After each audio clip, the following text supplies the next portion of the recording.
स्वागत। आज हमारे पास सिनेमा एक्सप्रेस का एक काफी दिलचस्प लेख है।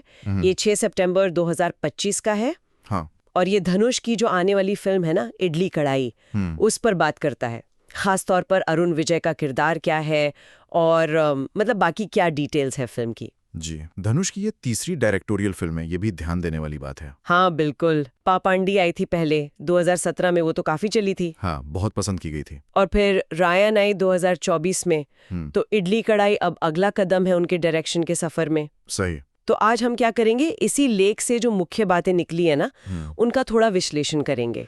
मतलब अरुण विजय का किरदार क्या है, फिल्म के और पहलू क्या हैं, कास्ट कौन है, कौन बना रहा है, और क्यों ये सब मायने रखता है ना। हाँ बिल्कुल। और ये सब क्यों अहम है। ठीक है, तो चलिए शुरू करते हैं इस जानकारी की तह तक जाना। हाँ। में अश्विन नाम का किरदार निभा रहे हैं। अच्छा, अश्विन। हाँ, ये नाम कंफर्म हो गया है। हाँ, कंफर्म हो गया, क्योंकि पहले थोड़ी अटकलें थीं पोस्टर वगैरह से। हाँ, वो पोस्टर से लग रहा था कि शायद बॉक्सर का रोल हो सकता है।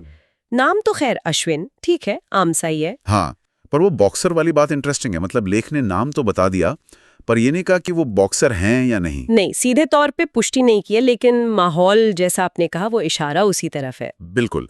और ये भी एक बात चल रही थी कि शायद धनुष का जो अपना किरदार है फिल्म में, जिसके बारे में अभी पता नहीं है ज्यादा कुछ, हाँ, वो तो सस्पेंस है। वो शायद अश्विन की यानी अरुण विजय के किरदार की मदद करते हैं कहानी में, कुछ ऐसा। ये हो सकता है। मेंटोर या ऐसा कुछ, या दोस्त। हाँ, कुछ भी हो सकता है। पर ये बॉक्सर वाला एंगल अगर सच निकलता है तो अरुण विजय को ऐसे रोल में देखना मतलब काफी फिजिकल रोल होगा ये। हाँ, उनके फैंस के लिए भी काफी एक्साइटिंग होगा। उन्होंने एक्शन तो किया है पहले भी, पर एक डेडिकेटेड बॉक्सर का रोल शायद अलग हो। बिल्कुल। वैसे भी अरुण विजय ने पिछले कुछ सालों में किरदारों के साथ काफी एक्सपेरिमेंट किया है ना। वो येने अरिंधाल में विक्टर वाला नेगेटिव रोल, हाँ वो तो कमाल था। फिर चेका चिवंथा वानम, माफिया, तो रेंज तो है उनके पास। बॉक्सर का रोल एक और मतलब इंटरेस्टिंग एडिशन होगा उनके करियर में। सही कहा। और इसी किरदार अश्विन से जुड़ी एक और बिल्कुल नई जानकारी है। अच्छा, क्या? हाल में एक पोस्टर आया है जिसमें अरुण विजय दुबई की पृष्ठभूमि के साथ दिख रहे हैं। दुबई? अरे वाह। हाँ। तो पहले बॉक्सर होने के संकेत और अब दुबई कनेक्शन, ये थोड़ा मतलब अप्रत्याशित सा है ना। हाँ, ये वाकई में इंटरेस्टिंग मोड है। दुबई, इससे तो कई बातें दिमाग में आती हैं।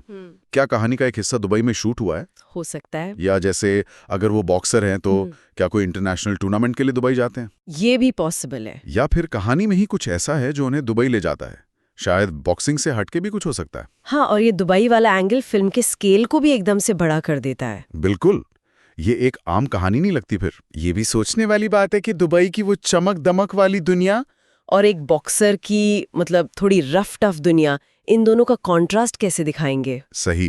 क्या ये कोई स्ट्रगल की कहानी है जो छोटे शहर से शुरू होकर इंटरनेशनल लेवल तक जाती है, या दुबई सिर्फ एक लोकेशन भर है, या उसका कहानी में कोई गहरा रोल है? ये सब तो खैर फिल्म देखकर ही पता चलेगा। लेकिन यहीं पर ना धनुष का रोल डायरेक्टर के तौर पर और ज्यादा अहम हो जाता है। वो कैसे? देखिए, पापा पांडे एक बहुत ही इमोशनल कैरेक्टर ड्रिवन फिल्म थी, रिश्तों पर फोकस था। हाँ वो तो थी। रायन के बारे में कहा गया कि वो एक्शन थ्रिलर है, और अब इडली कढ़ाई में बॉक्सिंग दुबई, मतलब ये दिखाता है कि धनुष अलग अलग जॉनर और स्केल ट्राई करने से झिझक नहीं रहे। सही बात है। ये उनकी तीसरी ही फिल्म है डायरेक्शन में, और हर बार कुछ नया ला रहे हैं। हाँ, तो एक डायरेक्टर के तौर पर उनकी अपनी एक स्टाइल क्या बन रही है, ये देखना भी दिलचस्प होगा। क्या वो एक्शन सीन्स को भी वैसे ही हैंडल करेंगे जैसे पापांडी के इमोशनल मोमेंट्स को किया था, या अप्रोच बिल्कुल अलग होगी? और ये भी मत भूलिए कि धनुष खुद इतने बड़े एक्टर हैं। अब इस लेख में ये साफ नहीं है कि वो इसमें एक्टिंग कर रहे हैं या नहीं। हाँ, ये क्लियर नहीं है। पर अगर करते हैं तो फिर डायरेक्शन और एक्टिंग दोनों को संभालना ये एक बड़ी चुनौती होती है। बिल्कुल, खासकर जब अरुण विजय जैसे एक और दमदार एक्टर सामने हो। एग्जैक्टली। तो वो बैलेंस कैसे साधते हैं, ये भी देखने लायक होगा। अच्छा, अब जब एक्टर्स की बात हो ही रही है तो अरुण विजय और धनुष, अगर वो है तो, के अलावा भी बड़े नाम है इसमें। लेख बताता है कि नित्या मेनन है। हाँ, नित्या मेनन, राज किरण है। हाँ। और समूथिरकानी भी। अरे वाह, ये तो बहुत ही सॉलिड कास्टिंग लग रही है ना। राज किरण जैसे सीनियर एक्टर का होना फिल्म को एक अलग ही वजन देता है। वो कितने नेचुरल एक्टर हैं। हाँ, उनकी उपस्थिति ही काफी होती है। और नित्या मेनन, वो तो किसी भी रोल में फिट हो जाती हैं, बहुत वर्सेटाइल हैं। बिल्कुल। और समूथिरकानी, वो खुद डायरेक्टर भी हैं और एक्टर भी कमाल के हैं। अक्सर बहुत पावरफुल रोल करते हैं, चाहे पॉजिटिव हो या नेगेटिव। क्या हम इन एक्टर्स से कहानी का कुछ अंदाजा लगा सकते हैं? जैसे राजकरण सर अक्सर पिता या मेंटोर जैसे रोल में दिखते हैं, क्या वो अश्विन के कोच हो सकते हैं? ये तो अभी कहना मुश्किल है, सिर्फ अटकलें होंगी। पर हाँ, इतने अनुभवी एक्टर को जरूर कोई महत्वपूर्ण भूमिका ही दी गई होगी जो कहानी को एंकर करे। समू थिराकानी का रोल भी बहुत इंटरेस्टिंग हो सकता है। वो हीरो के साथ भी हो सकते हैं, खिलाफ भी। और नित्या मेनन, क्या लगता है कोई रोमांटिक एंगल होगा या कुछ और? कुछ भी हो सकता है। हो सकता है उनका किरदार कहानी के स्ट्रगल से जुड़ा हो, सिर्फ रोमांटिक इंटरेस्ट ना हो। ये आजकल होता भी है। हाँ, आजकल किरदारों को ज्यादा गहराई दी जाती है। और एक और नाम का जिक्र है, पार्थिबन। पार्थिबन? अच्छा। हाँ, वो एक स्पेशल अपीयरेंस मतलब कैमियो कर रहे हैं। अरे वाह, ये तो बढ़िया है। पार्थिबन खुद इतने बड़े डायरेक्टर और एक्टर हैं, उनका कैमियो भी फिल्म के लिए एक प्लस पॉइंट होगा। हाँ, तमिल सिनेमा में वैसे भी कैमियो का काफी क्रेज रहता है। देखना होगा कि उनका कैमियो सिर्फ छोटा सा गेस्ट अपीयरेंस है या कहानी के लिए उसका कुछ महत्व है। पर कुल मिलाकर कास्टिंग तो भाई कमाल की है। ये सिर्फ स्टार पावर नहीं है, एक्टिंग टैलेंट का अच्छा मिक्स है। बिल्कुल। अच्छा, अब जरा प्रोडक्शन साइड पर आते हैं। कौन बना रहा है फिल्म को? तो लेख कहता है कि आकाश भास्करन है, डॉन पिक्चर्स बैनर के तहत। डॉन पिक्चर्स, हाँ। और साथ में धनुष खुद भी है अपने वुंडरबार फिल्म्स बैनर से को प्रोड्यूसर। अच्छा, धनुष को प्रोड्यूसर भी हैं। ये दिखाता है कि उनका इस प्रोजेक्ट में सिर्फ क्रिएटिव इन्वॉल्वमेंट नहीं है, फाइनेंशियल भी है। हाँ। और वुंडरबार फिल्म्स का ट्रैक रिकॉर्ड तो अच्छा रहा है। उन्होंने काका मुट्टई, विसारणी, वडा चेन्नई जैसी फिल्में बनाई हैं। हाँ, काफी अच्छी फिल्में थी वो सब। तो उनका नाम जुड़ने से प्रोजेक्ट की क्रेडिबिलिटी और बढ़ जाती है। ये शायद ये भी इशारा करता है कि धनुष इस कहानी को लेकर काफी पैशनेट हैं और पूरा कंट्रोल रखना चाहते हैं। हो सकता है। अब प्रोडक्शन के साथ साथ डिस्ट्रीब्यूशन पर भी लेख में एक बात कही गई है। हाँ। इसमें एक मतलब जानकारी दी गई है कि तमिलनाडु के जो उप मुख्यमंत्री हैं उदयनिधि स्टालिन, उनके बेटे इनबन उदयनिधि, अच्छा, वो इस फिल्म से बतौर डिस्ट्रीब्यूटर अपना पहला क्रेडिट ले रहे हैं रेड जायंट मूवीज के जरिए। ओह अच्छा, रेड जायंट मूवीज। हाँ, ये जानकारी लेख में दी गई है। रेड जायंट मूवीज तो तमिलनाडु में बहुत बड़ा नाम है डिस्ट्रीब्यूशन में। हाँ, काफी बड़ा नेटवर्क है उनका।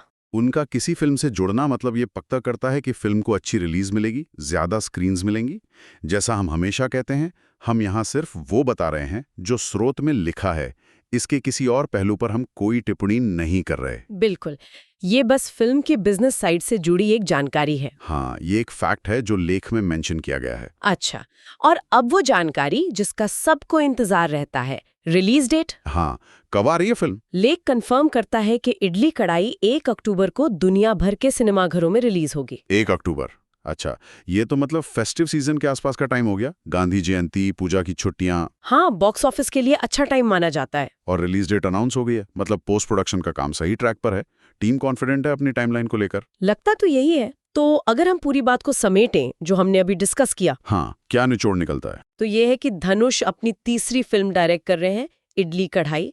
अरुण विजय का किरदार है अश्विन, जिसके बॉक्सर होने के संकेत है।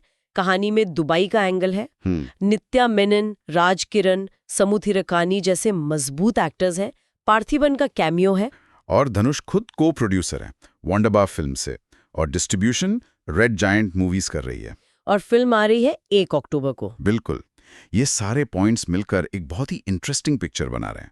धनुष का डायरेक्शन, अरुण विजय का ये नया अवतार, दुबई की सेटिंग, सॉलिड कास्ट, काफी उम्मीदें हैं। हाँ, बस ये जो टाइटल है ना, इडली कढ़ाई, ये इन सब भारी भरकम एलिमेंट्स के बीच थोड़ा सा मतलब अनोखा लगता है। हाँ, ये बात तो है। ये नाम इडली कढ़ाई सच में सोचने पर मजबूर करता है ना?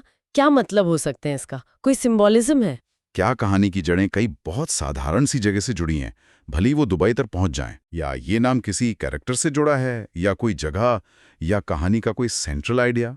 स्रोत में तो इसका कोई जिक्र नहीं है, पर यह बात दिमाग में घूमती रहती है। और शायद यही चीज फिल्म को लेकर और उत्सुकता बढ़ाती है।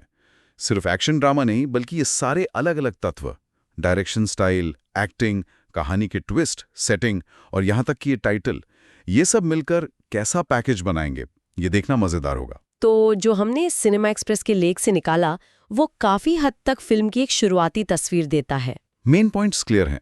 धनुष की तीसरी डायरेक्टोरियल फिल्म, अरुण विजय का अश्विन किरदार, शायद बॉक्सर, दुबई कनेक्शन, नित्या मेनन, राज किरण, समू थिराकानी जैसे एक्टर्स, पार्थिबन का कैमियो, और 1 अक्टूबर रिलीज। हाँ, और हमने प्रोडक्शन और डिस्ट्रीब्यूशन के पहलू भी देखे जो फिल्म के स्केल और पहुंच को दिखाते हैं। जी, ये सब मिलकर इडली कढ़ाई को आने वाले टाइम की एक मच अवेटेड फिल्म बनाते हैं। सुनने वालों के लिए एक सवाल छोड़ जाते हैं सोचने को। ये देखना वाकई दिलचस्प होगा कि धनुष अपनी पिछली फिल्मों मतलब पापांडी का वो इमोशनल ड्रामा और रायन का जो एक्शन बताया जा रहा है, उन अनुभवों को इस नई कहानी में कैसे इस्तेमाल करते हैं। हाँ, क्या इडली कढ़ाई इन दोनों का मिक्स होगी या कुछ बिल्कुल ही अलग रास्ते पे जाएगी? और वो सबसे बड़ा सवाल जिसका हमने जिक्र किया इस पूरी कहानी में, जिसमें बॉक्सिंग है, दुबई है, इतने सारे किरदार हैं, उसमें इडली कढ़ाई कहाँ फिट होती है? हाँ, ये कनेक्शन क्या है? इस सीधे साधे टाइटल और फिल्म के इतने बड़े कैनवस के बीच का रिश्ता क्या हो सकता है? ये कुछ ऐसे सवाल हैं जिनके जवाब तो शायद 1 अक्टूबर को ही मिलेंगे, पर इन पर सोचना भी अपने आप में इंटरेस्टिंग है।